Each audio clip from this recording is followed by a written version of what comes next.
Graça e paz, irmãos. Amém. É muito bom estar aqui porque nós já amamos vocês de longe, né, de ouvir falar através da vida de Irian. Nós queremos louvar a vida desta igreja, a consciência missionária, o presente que vocês nos deram, né, esse presente precioso que é Irian no nosso meio. Nós estamos muito felizes de estar aqui e de ter, né, um pedacinho dessa igreja indo conosco. E por isso nós queríamos muito vir aqui, para que esta igreja também pudesse orar para a gente, pudesse nos enviar, porque é assim que a gente entende que o Senhor faz. O Senhor compartilha o seu desejo com a igreja envia os seus missionários, né? E essa igreja está nos enviando também. Eu queria que vocês abrissem suas Bíblias em Atos, no livro de Atos, no capítulo 15, no versículo 36. Atos 15, 36. E a mensagem que eu trouxe é uma mensagem que Deus tem nos dado desde o início dessa viagem, que fala um pouco do porquê nós vamos a Guiné-Bissau e que o que nós vamos encontrar lá. Deus tem falado, não tem me deixado pregar outra palavra a não ser esta palavra. Deus tem falado que é um tempo difícil que nós vamos encontrar, e Deus tem explicado o porquê, e essa mensagem tem trazido alegria e consolo no nosso coração, tem nos preparado para pisar em Guiné-Bissau. E os irmãos abriram Atos 15, 36, amém? Amém. Então vamos ler. Eu vou fazer assim, eu vou lendo e vou parando, tá? É um capítulo, como o texto é bastante grande, eu prefiro ir lendo aos poucos para que a gente vá meditando sobre esse texto. Então, no versículo 36 diz: alguns dias depois, disse Paulo a Barnabé: vamos agora para visitar os irmãos por todas as cidades nas quais anunciamos a palavra do Senhor, para ver como passam. E agora eu quero que a gente leia somente o 40. Mas Paulo, tendo escolhido a Silas, partiu, encomendado pelos irmãos à graça do Senhor, e passou pela Síria e Cilícia, confirmando as igrejas. Chegou também a Derbe e a Listra. Havia ali um discípulo chamado Timóteo, filho de uma judia crente, pai de pais gregos. Dele davam bom testemunho os irmãos em Listra e Icônio. Quis Paulo que ele fosse em sua companhia, e por isso circuncidou por causa dos judeus daquele lugar, pois todos sabiam que seu pai era grego. Vamos ler até aí. Esses textos, esses versículos que eu li, mostram como essa equipe foi formada. Essa equipe que no início ia ser formada por Paulo e Barnabé, no final foi formada por Paulo, Silas e Timóteo. E nós vivemos isso. Quando nós fizemos as entrevistas, eram 10 pessoas, não é? Deus tinha, na verdade, as 7. Ele tinha essas 7 separadas. E no meio do caminho, realmente, no treinamento, Deus foi provando a fé de cada uma e foi tirando aquelas que não estavam prontas para ir dessa vez. E o que me chama a atenção nesse texto é que muitas vezes as pessoas pensam que a pessoa, para fazer uma viagem dessa, tem que ser uma pessoa que tenha alguma coisa especial, ou um grande preparo, ou tem que ser crente há muitos anos. Mas nós vemos nesse texto que eles encontraram Timóteo em Derbe. Timóteo tinha um bom testemunho, e Paulo viu Timóteo e desejou que Timóteo fosse com ele nessa viagem. E a consequência de Timóteo ter ido nessa viagem é que Timóteo se tornou um grande evangelista, um grande homem de Deus. Talvez se ele não tivesse ido nessa viagem, coisas diferentes podiam ter acontecido com a vida dele. Mas Paulo olhou aquele rapaz, era um jovem, né, e nós vemos as cartas que falam de Timóteo, e este jovem foi com o apóstolo Paulo e com Silas, e teve a oportunidade de ver Deus agindo naquele contexto, e isso incendiou o coração dele. E é por isso que nós dizemos que esse preparo que as pessoas pensam não é tão necessário. É necessário o preparo espiritual, é necessário que Deus tenha chamado, mas não é necessário talvez as coisas que as pessoas pensem que é necessário para ir. Na verdade, se Deus compartilha o desejo com o coração de alguém de fazer missões, e esse alguém fala: eis-me aqui, Deus se encarrega de preparar todas as coisas para que essa pessoa possa fazer o trabalho que Ele definiu. E eu queria que a gente continuasse lendo. Então, esse contexto de Paulo da terceira viagem é o seguinte: Paulo, todos sabem, foi um perseguidor da igreja, né? Depois ficou na cidade dele durante alguns anos, depois foi para Antioquia. Na igreja de Antioquia se tornou um grande líder, começou a ministrar, e a igreja de Antioquia entendeu no Espírito de Deus que era para enviar esse grande líder para missões. Ele fez a primeira viagem missionária, e na primeira viagem ele teve muito sucesso e muitas dificuldades. Voltou para Antioquia, contou o que viu, ficou um tempo em Antioquia, e agora ele sente o desejo de voltar para aqueles lugares onde ele tinha pregado o Evangelho. Essa é exatamente a nossa motivação. Eu, por exemplo, estou indo pela 6ª vez a Guiné-Bissau. Fui um dia, talvez como Timóteo, num grupo de alunos, e quando eu lá cheguei, eu senti uma alegria que eu não tinha experimentado ainda em nenhum outro lugar. Era uma alegria como se estivesse chegado em casa, como se nada mais me faltasse. E eu falei naquele dia: Senhor, não me deixe esquecer desse lugar. Senhor, até um dia, se o Senhor tem esse lugar para mim, eu quero ficar. Mas se o Senhor ainda vai demorar nessa preparação, não me deixe deixar de vir todo o tempo para continuar apoiando essa comunidade. E o Senhor me levou uma 2ª vez, uma 3ª vez, uma 4ª vez, uma 5ª vez, e agora está me levando nesse ano. E a cada vez Deus fez algo mais especial. Ele foi aumentando a equipe, ele foi aumentando as doações, nós fomos entendendo aquela comunidade com mais profundidade, nós começamos a atender carências que nós não sabíamos das primeiras vezes, nós começamos a entender a cultura, nós começamos a entender o que Deus queria que nós fôssemos. Então foi esse desejo que Paulo teve, de voltar e ver como aquelas comunidades que tinham sido criadas na primeira viagem missionária estavam. E ele foi. E diz a palavra aqui lá no versículo capítulo 16, versículo 4. Nós vamos ler a partir daqui, nós paramos no 3, né? Ao passar pelas cidades, entregavam aos irmãos para que os observassem as decisões tomadas pelos apóstolos e presbíteros de Jerusalém. E assim as igrejas eram fortalecidas na fé e dia a dia aumentavam em número. Era exatamente o que o Senhor queria com essa viagem, pelo menos no início dela, que as igrejas fossem orientadas, que as igrejas fossem fortalecidas. E vamos continuar agora, no versículo 6. E percorrendo a região frígio-gálata, tendo sido impedidos pelo Espírito Santo de pregar a palavra na Ásia, defrontando Mísia, tentavam ir para Bitínia, mas o Espírito de Jesus não o permitiu. E tendo contornado Mísia, desceram a Troade. À noite sobreveio Paulo uma visão no qual um varão macedônio estava em pé e lhe rogava, dizendo: passa a Macedônia e ajuda-nos.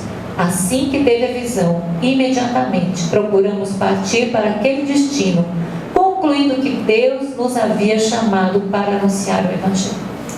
Esses versículos que nós lemos mostram que quem faz o caminho, quem faz a rota, quem escolhe aonde essa palavra deve ser pregada e quando deve ser pregada, é o Espírito Santo de Deus.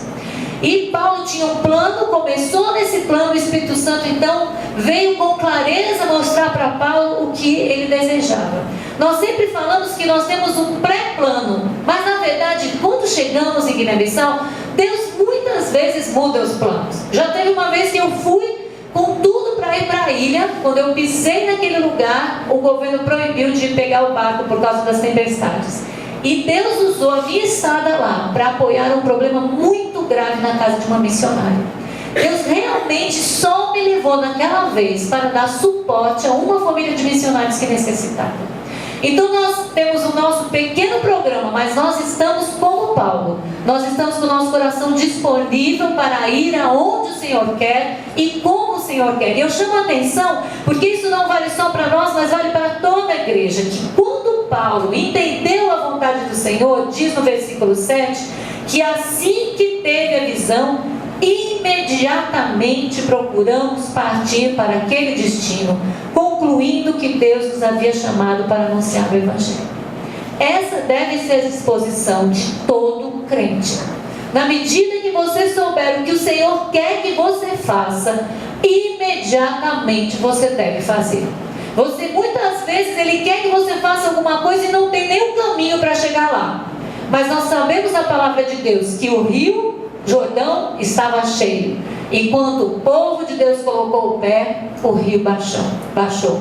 O mar estava alto, mas quando o povo de Deus colocou o pé, o mar baixou. E muitas vezes Deus nos chama para locais onde não há um caminho, ou nos chama para pregar às pessoas onde nós não temos acesso, ou nos chama para fazer alguma coisa que nós achamos que não temos competência. Mas se nós tivermos a disposição de ir, Deus vai criar o caminho na medida que nós caminharmos. Deus vai nos capacitar na medida que nós começarmos a andar em obediência.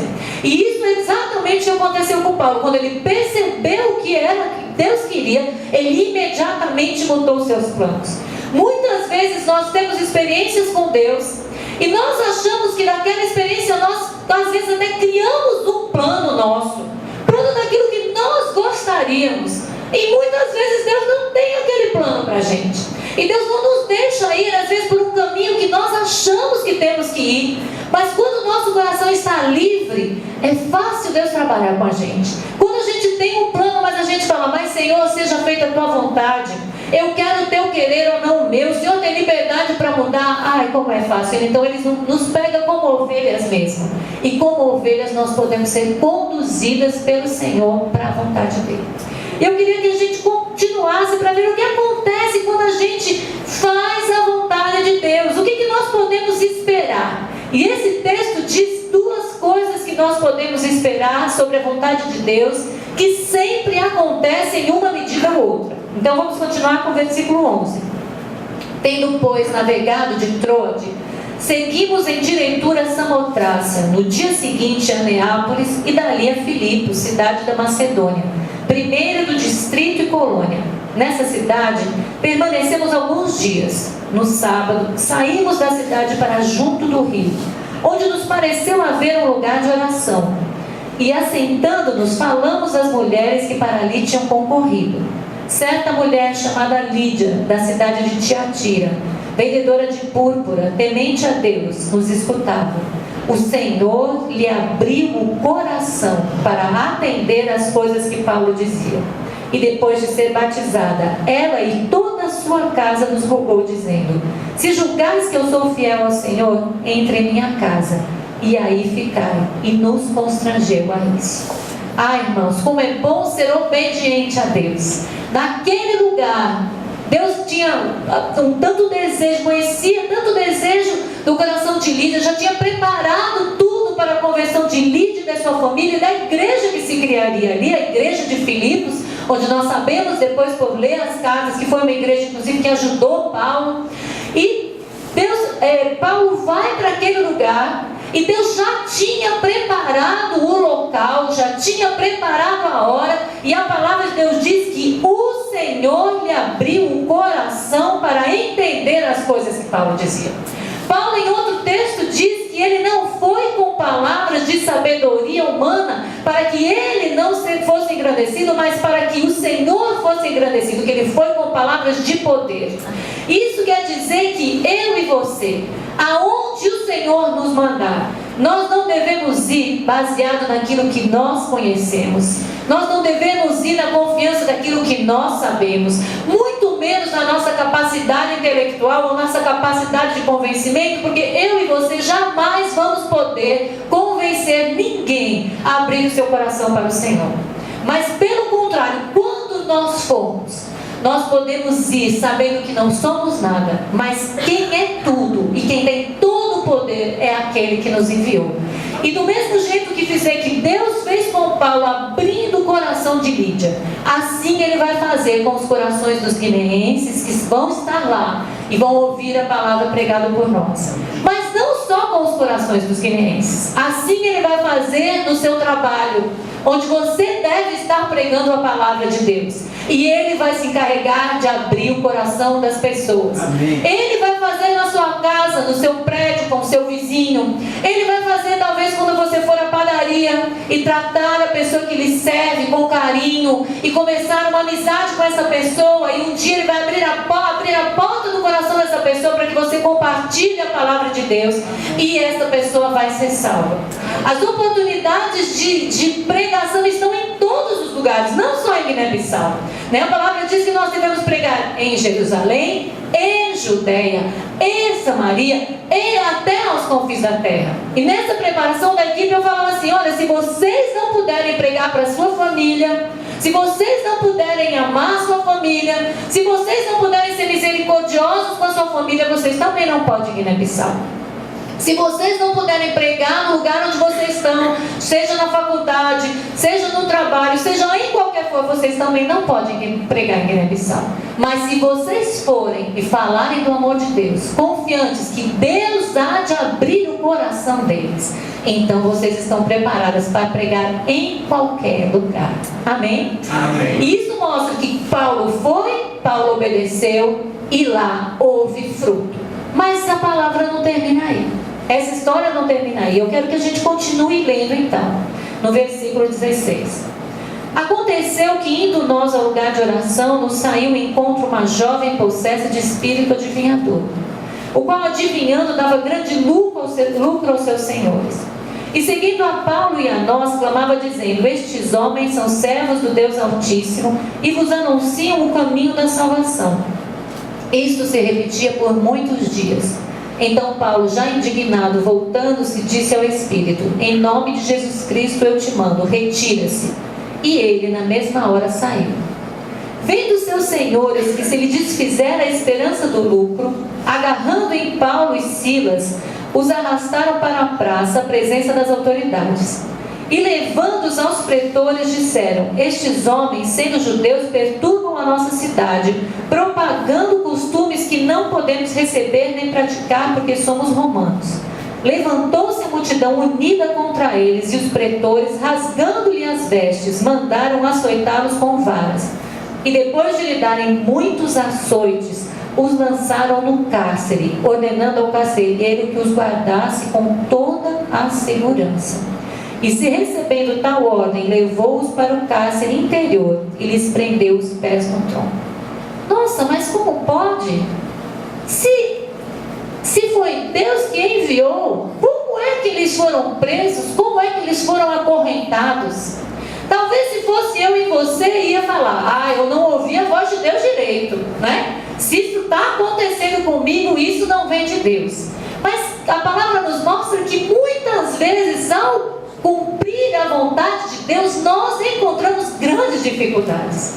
Mas o que a palavra também diz é que no meio da dificuldade, Deus há sempre de ser glorificado. Eu quero chamar a atenção que essa menina que estava com o espírito maligno, o espírito reconheceu aqueles homens como servos do Deus Altíssimo. E esse é o que acontece, que logicamente o diabo sabe as pessoas que estão em nome de Deus. Até o diabo reconhece quem é Deus. A diferença é que o diabo não quer servi-lo. E é lógico que na nossa viagem o diabo não está feliz. O diabo tem tentado de toda forma impedir a nossa ida. Mas cada porta que é fechada, porque Deus permite que seja fechada, para nos manter firmes, para nos manter na sua dependência, para que o nome dele seja mais glorificado. Deus abre outra porta mais lá na frente. Então a palavra que eu tenho para a igreja é que se Deus me mandou para algum lugar, ou se Deus me mandou ofertar, não pense que porque Ele que mandou, ou porque você ofertou, Deus é obrigado a lhe livrar de qualquer dificuldade, ou mesmo de qualquer dificuldade financeira, porque isso faz parte do plano de Deus. Muitas vezes a própria dificuldade gera mais frutos do que quando a palavra é pregada e bem recebida no primeiro momento. E é isso que eu quero continuar lendo com vocês, porque esse texto é maravilhoso e mostra a diferença que o Espírito de Deus faz quando está em um lugar, seja na prisão, seja fora da prisão. E a palavra de Deus diz aqui, continuando no versículo 25: por volta da meia-noite, Paulo e Silas oravam e cantavam louvores a Deus, e os demais companheiros da prisão escutavam. E de repente sobreveio um tamanho terremoto que sacudiu os alicerces da prisão. E abriram-se todas as portas e soltaram-se as cadeias de todos. O carcereiro despertou do sono e vendo abertas as portas do cárcere, puxando da espada, ia suicidar-se, supondo que os presos tivessem fugido. Mas Paulo bradou em alta voz: não te faças nenhum mal, que todos estamos aqui. Eu quero parar por aqui. Primeira coisa que me chama a atenção, que Paulo não estava reclamando. Senhor, como aconteceu isso? Eu sou teu servo. Como o Senhor permitiu que eu estivesse na prisão? Não. Nós lemos na palavra que Paulo estava orando e cantando. Ele estava pregando a palavra de Deus com a sua vida, através da sua atitude e através das palavras de louvor, e todos os presos o escutavam. Paulo tinha consciência que Deus o tinha enviado, e não importa o caminho que esse envio fosse dar, Paulo não se desvencilhou do propósito que ele tinha, que era pregar o Evangelho. Outra coisa que me chama a atenção: as portas se abrem milagrosamente. E quando eu leio esse texto, eu fico pensando, se nós fôssemos Paulo e Silas, se nós teríamos saído correndo, ou se nós teríamos ficado para poupar a vida do carcereiro. Paulo ficou. Verdadeiramente o carcereiro ia se matar, porque ele seria morto se os presos tivessem fugido. Naquele outro texto onde Pedro está preso, aquele carcereiro daquele dia, diz a palavra, que foi morto após a fuga de Pedro. Então, com certeza, esse carcereiro seria morto. Paulo tinha tanta consciência, e era tanto verdade, que Paulo não tinha por preciosa a sua própria vida, que Paulo não saiu correndo, mas ficou lá por amor à vida daquele carcereiro. E vamos ver o que acontece quando nós agimos movidos pelo amor de Deus e pelo propósito de Deus. Vamos continuar aqui no versículo 29. Então o carcereiro, tendo pedido uma luz, entrou precipitadamente trêmulo, prostrou-se diante de Paulo e Silas. Depois, trazendo-os para fora, disse: Senhores, que devo fazer para que seja salvo? Responderam-lhe: crê no Senhor Jesus e serás salvo, tu e tua casa. E lhe pregaram a palavra de Deus e a todos os de sua casa. E naquela mesma hora da noite, cuidando deles, lavou-lhes os vergões dos açoites. A seguir foi ele batizado e todos os seus. Então, levando-os para sua própria casa, lhe pôs à mesa. E com todos os seus manifestavam grande alegria por terem crido em Deus. Ai, irmãos, que texto mais lindo, não é?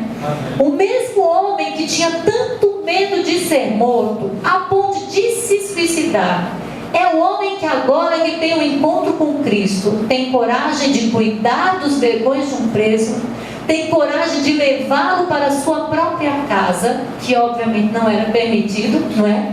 Pelos seus superiores. E aquele que vai alimentar o preso, e aquele que por sua atitude de ousadia vai permitir que toda a sua família também seja salva. Deus tem falado para mim que nós vamos ter dificuldades em Guiné-Bissau, mas tem falado também que no meio dessas dificuldades o nome dele há de ser engrandecido. Amém. E isso não acontece só em Guiné-Bissau, e é essa palavra que eu quero dizer para a igreja. Se nós tivermos consciência de quem nos chama, se nós estivermos cheios do Espírito de Deus, não importa por onde nós vamos passar, mas sempre haverá frutos para o Senhor. E sempre em viver, mesmo nas maiores dificuldades, quando há frutos para o Senhor, há alegria verdadeira. Essa alegria, irmãos, que ninguém pode comprar. Essa alegria está além de qualquer prêmio que a gente possa ganhar. Essa alegria que está além de qualquer coisa que nós possamos almejar. Mas uma alegria que vem do Espírito de Deus, compartilhado com o nosso Espírito e que permanece. E o que Deus precisa é de igrejas que se disponham a ir. De igrejas que se disponham a andar, mesmo que o caminho caminho seja difícil, mesmo que no caminho tenha dificuldade, e mesmo que haja um preço alto até com sua própria vida. Muitas vezes eu vejo, e eu mesmo já falei a Deus: Senhor, eu creio que o Senhor ainda faz coisas como fazia com os discípulos. Senhor, faça conosco. Mas quando nós vemos a história desses discípulos, irmãos, todos foram martirizados. Nós só queremos as glórias, né? Nós não queremos as dificuldades que vêm junto e que também são responsáveis por toda essa glória que foi feita. Mas Deus precisa de uma igreja que seja uma igreja madura, uma igreja que saiba que servir a Cristo existe um preço, não um preço para a salvação, mas um preço para ser pago, porque a lógica de Deus é oposta à lógica do mundo. O Senhor quer que nós demos a nossa vida, que nós ofereçamos a nossa vida para Ele. E em contrapartida, o Senhor nos oferece aquilo que nós não vamos poder ganhar de forma alguma, pelos meios naturais. Esse texto mostra claramente o que a obediência e um homem cheio do Espírito Santo pode fazer para o Senhor. E a nossa oração é que essa igreja também, aonde passar, possa ter essa consciência e possa ser obediente aonde for e possa ver seus frutos. E também que essa equipe que vai com o William, portanto essa igreja vai conosco, né? Eu também quero ressaltar que essas viagens missionárias foram de um envio de uma igreja. Em outros textos nós vemos que essa igreja orava por Paulo, orava pelos missionários que estavam sendo enviados. E nós precisamos da oração da igreja. Nós precisamos que os irmãos estejam de joelhos, enquanto nós estivermos lá, às vezes de joelho, às vezes andando, né? Porque vamos para uma missão difícil, num tempo muito difícil, num país que agora está tomado pelos militares, em uma época onde eles prometeram justamente em março entregar novamente o poder para os civis. E portanto esse é um momento que existe uma possibilidade de guerra, porque eles não vão querer entregar, como não entregaram no ano passado já. E nós vamos estar lá bem nessa época, no comecinho de março. Mas nós cremos que Deus tem nos chamado, e nós temos todas as provas possíveis, não só porque o Senhor tem mantido a chama do nosso coração, amando aquele povo, desejando estar lá, mas como o Senhor tem suprido todas as dificuldades que nós tivemos. Para vocês terem uma ideia, nesses últimos dias de grandes dificuldades, inclusive com a família de Ilha, Deus, uma das irmãs está aqui, Juliana, o passaporte dela ia voltar pela segunda vez de Brasília sem o visto. E quando ela percebeu, ligou para a embaixada lá em Brasília. A moça da embaixada saiu da embaixada, foi até o correio para pegar o passaporte dela. Não só ela fez isso, mas quando ela voltou na sexta-feira, o embaixador já tinha ido embora. E eles abriram a embaixada no sábado, somente para dar o visto de Juliana, para que ela pudesse estar com visto na quarta-feira. Aleluia. Hoje de manhã, irmãos, tinha uma irmã que faltava R$2.300. Há 10 quantos, sei lá, meia hora atrás, nós recebemos a ligação de Silvia, que quando a gente saiu da igreja de manhã, só faltavam R$500. Quando ela voltou agora, ela já voltou com uns R$500, irmãos. Não foi 490, nem foi 510. Foi exatamente o valor que precisava. Por quê? Porque Deus quer testificar que Ele está no controle, que quem envia é Ele, que quem manda é Ele, e quem está cuidando de nós, e quem vai ser glorificado vai ser somente o Senhor. Ele vai abrir os corações daquelas pessoas, e Ele vai ser exaltado quando as pessoas se converterem. Somente Ele, para Ele e por Ele.